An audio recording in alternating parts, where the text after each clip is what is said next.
So we've done one of these before for this customer. This is his other bike, but cutting these out here to take the rubber isolators out, I guess when you're chasing weight, every little thing adds up. So there's 4 on each side. The one back there, as you saw, it was a little tough to get out. Little trickery to get that one out, but there's 4 on each side. I did have a weight for him at some point. Let's get them all, we'll bag them up and kind of show you the weight. Now keep in mind, when you're working with something like a motorcycle, every little bit is a higher percentage than a car. You know, 1 pound on a 300 pound bike is obviously a lot different to 1 pound on a 3,000 pound car. So let's go ahead and show you those parts on the scale. We'll see where we are at. Look at that. That's 2.3 pounds right there. I don't know if you can read that. 2.3. That's quite a bit, I guess. That's a lot of work, but it's 2 pounds for not taking anything off that you need, right? Yeah, exactly. So something a little different. This belongs to a girl. She already had it at the dealership. They put a starter in it and charged her $1,000, which is just insane. I don't know where they get those prices from. And they mentioned it had a couple of oil leaks, which we're going to diagnose, and they was going to offer her an amazing price on fixing those, which was pretty expensive too. Got one down here that looked like VTEC solenoid. Well, maybe, but the solenoid looks pretty new, doesn't it? Yeah, it does. That's right under there though. Look how much oil is down there on the subframe. Nothing wet on top of the valve cover, but it is wet on the front of the motor, so this guy right here is wet. Yeah, valve cover look like it's leaking at all. It's dry. I mean, it's got some dark on it, but it's dry dark. It's not wet. I think on her quote they put her down for a crank seal, which, unless we put it up in the air and get some. Does it pull the pulley off and check? Yeah, we can take a look. We've never seen one of those seals go bad, but it's definitely a possibility. Yeah. But there's a lot under that, so it could be timing chain tensioner seals or a VTEC gasket. It's definitely dripping from up here, so it's probably the tensioner O-rings for sure. Tensioner O-rings, that guy also. Yeah. The timing chain tensioner's got a ton of wet oil underneath it. Yeah, oh, I see it now. Yeah. And it looks like the VTEC solenoid is dry. Yep. But it looks yeah. like they replaced that. I don't know when, but it's not the original. Yeah, okay. We'll get that done. We'll spray all this excess off here and then see if we can look it over again. But the crank seal looks good. So the O-ring that is on that center cam is broken. So I just took that off. We're going to replace that. That's a pretty cheap part. So when you replace this, make sure you put a decent amount of oil on that ring. Screw it in slowly and make sure it does insert in there and it doesn't kind of bend and fall out of there. Just look around, make sure it's not pushing itself out, because it is a pretty tight seal in there. So this is the timing chain tensioner remove. This is the bottom side of it, as you see, where a lot of oil is collecting. Now the O-rings, you can see how they're completely flat. They're the same diameter as the aluminum machined area right here, this part. So it kind of gives you the idea that they're not expanding and sealing that. There is oil pressure behind it. That's obviously why there's 2 O-rings there. And another thing I noticed is as you loosen those bolts, it started to push itself out. Usually they hold in there and you got to pull them out. This one just started coming out all on its own. So these are the O-rings that I just took off, and as you see, they're split, but they've got like a plastic consistency. They're no longer really like a rubber feel anymore, and they're completely flat. You see the edge there. It's no longer rounded. These are what they look like new. You see they're round, of course, you know, the rubber, but that is going to expand outwards from that tensioner, as opposed to this that just kind of sat flat. Alright, so when you look at the tensioner this way, we're going to replace the seal behind here, which is a triangle shaped one. I have it right here. I'm going to replace that one. I've already loaded this tensioner, so it's already got the pin back in there. It's tensioned. So we'll take this guy off and pull that seal out. Now it's tensioned. Nothing is going to fly out of here, so don't be afraid. Let's see if we can break that cover off there. Kind of sitting on there tight. There we go. So there's that sense seal. And again, it's flat, doesn't have a raised area, so use your little pick right here and see if you can just push that up from the side. Don't hit the aluminum, you don't want to score that up. There we go. And again, it's kind of like plastic. It's just lost its rubber feel. Lost that rubber feeling. So, super easy. Just make sure there's no debris on there. That just fits back in place. Make sure it sits all the way in. When you look at it from the side, you see the rubber is raised now. It's going to have tension on it, so install that back just the way it came out.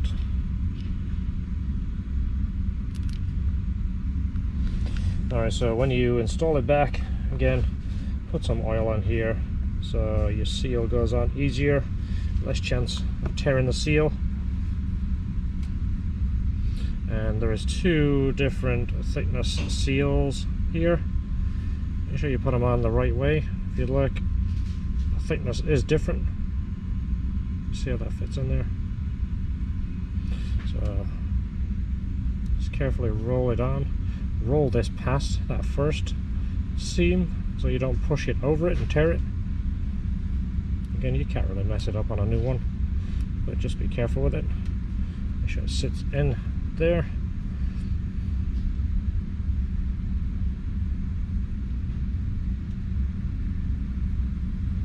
A little bit more oil for good measure.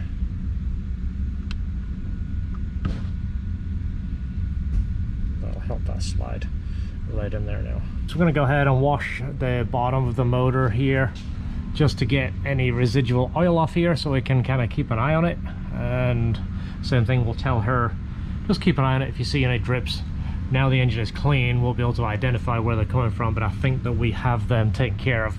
Alright, so just sprayed it off right now. We're going to go over, clean a little bit more, get some of this yucky off there, and then we can clean the top and go over everything, make sure we got no more leaks.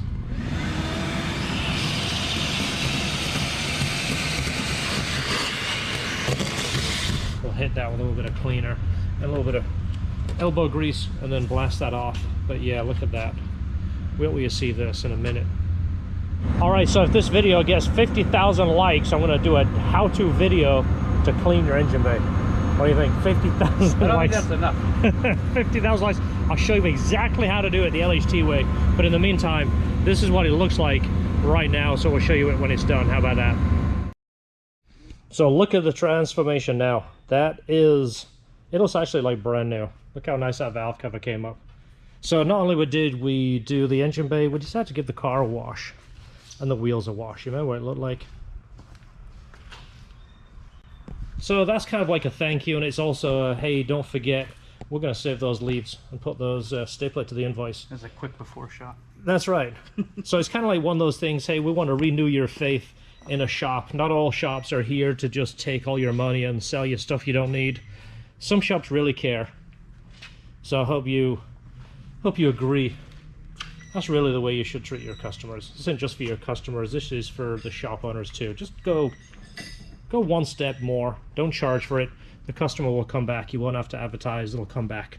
Okay, so hopefully we made up for the cost of the $1,000 plus starter. I don't know what the dealership was going to charge her for the oil leaks. I remember it being insanely high, and her bill with us was under 150 bucks with tax and cleaners and parts and everything. So hopefully she is happy and we see her again, and we'll touch base and put her on another video if the car comes back.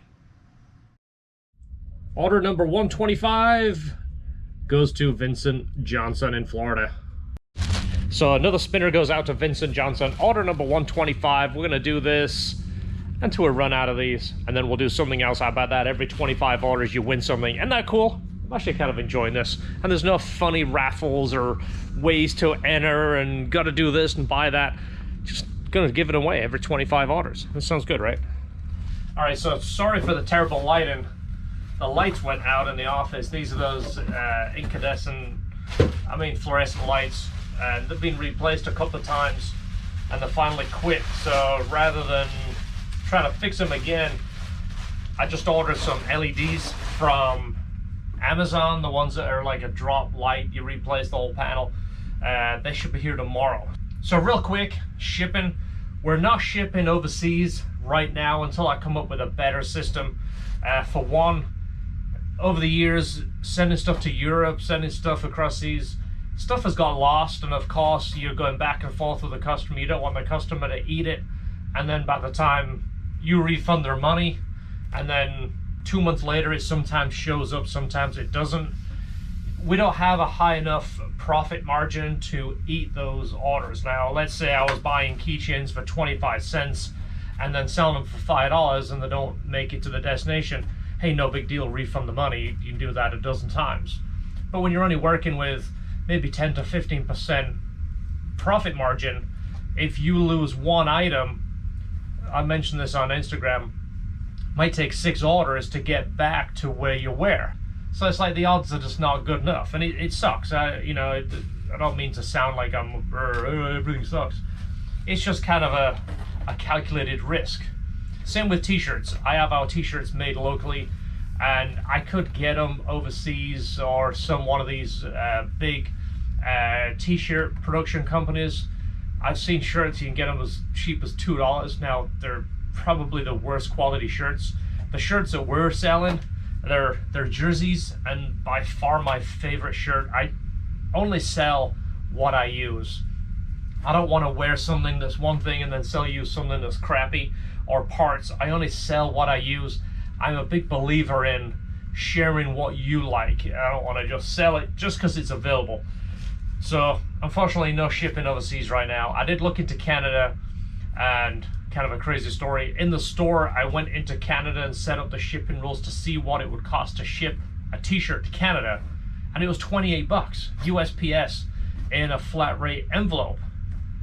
And some people are going to say, hey, I'd pay 28 bucks in shipping, but I think it's too much money, so I'll tuck it down. Order 125, so that's it. Every 25 orders, I'm going to switch between a Honda H and a Boost spinner, so you get something a little different, but it's packed nice. It's not going to get damaged, so enjoy your gift. So talking of the store, these are our hardened drive shaft bolts for the S2000s for the 2000 to 2003. Well, I decided to start offering these in the store, so we're going to sell them as a set for the drive shaft. These are the front drive shaft bolts. These are for the rear. These go into the differential. This goes into the transmission. So we're going to sell them as a set. And also in our clutch kits, if you buy a 2000 or 2003, you're going to get them in our clutch kits too. So I'm going to update the pictures in the store and update the wordage so you know what you're getting. But we're going to start selling those. This will save you a ton of time and a ton of headache when you go to replace your drive shaft. All right, so we are in Esther's car right now. You're going to ask, why are we in Esther's car? Oh, why not? Mind your own business. Stop asking questions. Stop asking questions. So George and myself are in Esther's car. She actually needed my truck to pick up some kind of piece of furniture and something, so I said, well, you know what, if you don't curb my wheels, I will curb yours. So this is actually her new car. She liked the Rogue so much. This is the new 2021 Rogue, which if you look at the picture, the car looks that's it right there. That's it. There's the review of the car right here. So I'll show you this at another video if you're interested. If you're not, that's fine too. You can even see the heads-up display from here. So it has a huge heads-up display that gives you all kinds of information that you really don't need, but it's kind of nice to have it. How about 50,000 likes, we'll do a full car review. Yeah, so we're super safe not to do a review. We are actually going to look at a car that is in storage right now. It's for a customer. It's actually in about a month. Look both ways. But he dropped it off at our little mini storage place up here that we've shown you before. We're going to go over just to make sure everything's good, make sure that there's no surprises, make sure it is actually an S2000, because that would really suck to find out that it's like, I don't know, a Volvo. It's here. Alright, so George has the information for the unit. I'm not going to give you the number because somebody told me the last time I shouldn't, but I should be able to put the number in here. That worked. How many tries was that, George? 17. I had to decode something else. That's not what it shows the thing is. I guessed at something else and that was the code. So We still have plenty of gas, but we did use up some of the gas waiting to figure out how to get into that passcode. D. We'll pull it. We're not going to show you the number, but it's down there. All right, this is it. It's a crazy way you put this thing in park. Isn't that crazy? All right, so there's 3 keys. Are they all the same, or is it going to be a surprise? Yeah, there it is. Yeah, so they make you buy this. It's a non-returnable deal. All right, so there it is. S2000. So let me look at the notes. I'm going to pull it up on the calendar. Let's make sure it is what it says. So we talked about this in our last several videos. This place here is right across the street from us. It's a pretty nice unit. It has power. You can't work in here. You need the keys, George? Yeah, you would hit the But button. if you do come home late at night, you can turn the lights on and off. There is no button. There's no button? You're just going to have to use Just a a key. So there is a light switch right here. Light bulb's broken. I just saw it flash. So there is no It's actually power. broken. If you look at it, the little pigtail thing is cracked right there in the middle. Yeah. So I think we'll be asking for a refund. yeah, I want $1 off a month for that. And 05. Yep. Yeah, pop the hood. Let's take a look real quick. Then I'll tell you what he is getting. You can see this obviously on a future video. Look at my digital calendar right here. So that was a picture of the Novo that we just made. Let me go to. I'm not going to show you any more here, but he's getting a supercharger, header, twin loop exhaust, brake package, Skunk 2 Pro C, black wrinkle red valve cover, and LHT radiator. Put a clutch master cylinder on that list. Does it look really bad? It's empty. Is it really? Yeah, which means it's probably all in there on the carpet. Yeah, the pedal has it, so we'll show you this on an upcoming video. So we'll, if you don't start it, just make sure we don't need to come back with a jump box when we come back to pick it up. I don't think we're due to pick it up for 2 months, are we? Sorry, 2 weeks. It's March 1, so today is 4 weeks. February something or else. Okay. It should start. It's been sitting here for a week. We just want to make sure that we don't need to come back with a jump box or a spare battery. We're good. Okay. Okay. Awesome. So I will actually call the customer and just let him know that we came and put our eyes on it. And let him know everything is good. Proper way to close an S2000 hood. Don't push down on like this or do this, or this is aluminum. You can bend it and dent it pretty easily. So we're good. Let's see how that works. Talk about this on another video. There's already some enhancements that she wants us to do. There's something on it that annoys her already. I'll tell you about that. Stay tuned for that. But we are good. We can get out of here.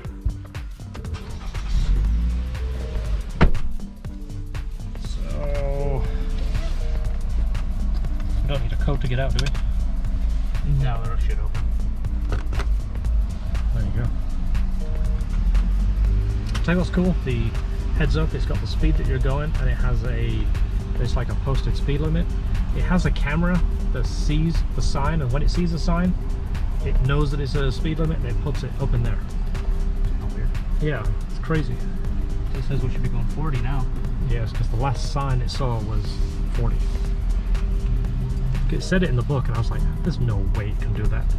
But played around, it does. Oh, the GPS apps just know where the speed changes. Yeah, well, this actually takes a picture of it. Interesting. It's just gonna, there we go. If I can demonstrate it too, it's got the Nissan ProDrive thing that drives itself. I don't know if we're gonna get fast enough to activate it, but I'll show you that. Kind of makes you feel seasick, but it works.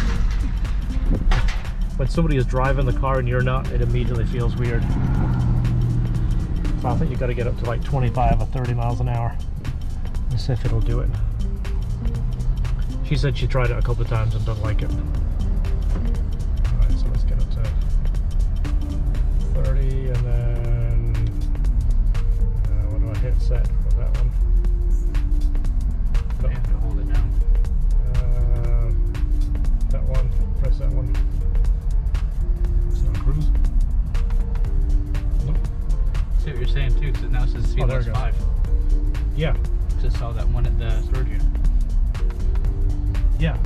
exactly. It said 5 miles an hour there. Look at that. Until it sees another sign, it will change. Okay, so I didn't get a chance to demonstrate the Pro Drive or whatever it's called, Nissan Drive something, because I hit the stop button on the recorder, on the GoPro. George just ran to the gas station. We have a car that was dropped off with no gas, like no bars, so we have to get gas before we do anything. And rather than driving the car, he took my truck and took the gas can, because we don't drive the car any more than we have to. We talked about that in the past. I don't like driving customers' cars. I'd rather them drive it and me drive my car. But thanks for watching. See you in the next video. Don't forget, hit the subscribe button. Let us know that you're enjoying the content. We'll keep producing it. But until then, enjoy your cars.